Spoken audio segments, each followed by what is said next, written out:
હાલો મિત્રો, આપણે મોટા ગરાઈજા શિવ મંદિરનું પ્રાણ પ્રતિષ્ઠા આપણે 13ની હતી, બરાબર. તો એના નિમિત્તે આપણે શિવપુરાણ બેહારવાની છે. તો એને વિશે આપણે અશ્વિનભાઈ અને રાહુલગીરી મહારાજ બે કહે. તો રાહુલગીરી બાપુ, આપણે શિવપુરાણ બેહારવાનું છે એના વિશે તારીખ બારીખ કંઈક જાહેર કરો અને કયા દિવસે છે? તારીખ 26 તારીખ ને 13 અમારે ગંગેશ્વર મહાદેવની તિથિ ઉજવીએ છીએ. એ નિમિત્તે શિવપુરાણનું આયોજન કરેલું છે અને હંધા ગામ ભાઈઓને વિનંતી છે કે આવો હંધા. પછી આપણે શિવપુરાણ પોથી જે છે આપણે ક્યાં કીધી છે, કેટલી તારીખે? એ 26 તારીખે 3 વાગે છે વેલનાથની જગ્યામાંથી. 26 તારીખે 3 તારીખે, બરાબર ને? તો ગામને આપણે આમંત્રણ આપી? હા, ગામને આમંત્રણ આપી છે કે ભાઈ ભાવિક ભાવીઓ હંધા સંતો મંતો આવશે, હંધા કથાનો લાહો લેવા આવો. અશ્વિનભાઈ, આપણે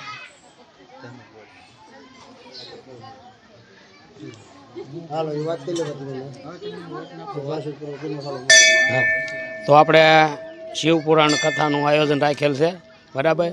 તો તમામ ગામના ભાઈઓને, આજુબાજુના ગામડાના ભાઈઓને બધાને આવા નમ્ર વિનંતી છે, બરાબર. જય ભોળાનાથ.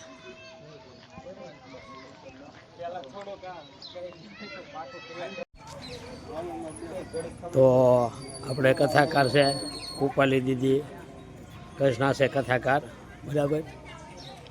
તો તારીખ 26/8/2026 રોજ બપોરે 3 કલાકે વેલનાથ બાપુની જગ્યામાંથી પોથી યાત્રા નીકળવાની છે, બરાબર.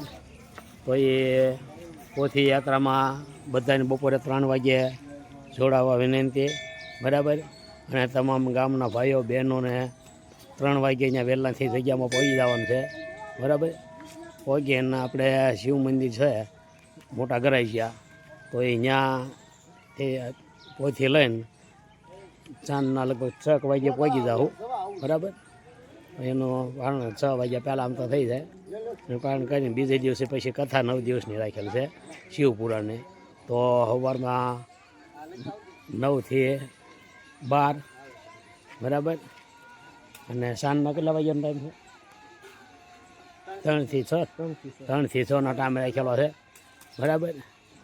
તો બધાને ભાવભર્યું આમંત્રણ છે, આવા નમ્ર વિનંતી છે બધાને.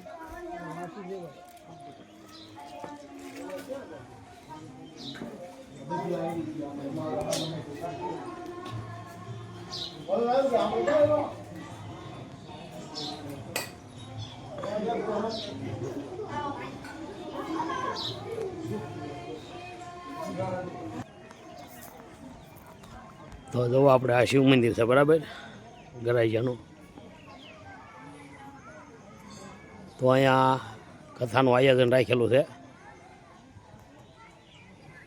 તો આ નિશાળ છે, તો આપણે આ મેદાનની અંદર રાખેલું છે, બરાબર. તો આજે મંડપ નખાઈ દા કાલમાં.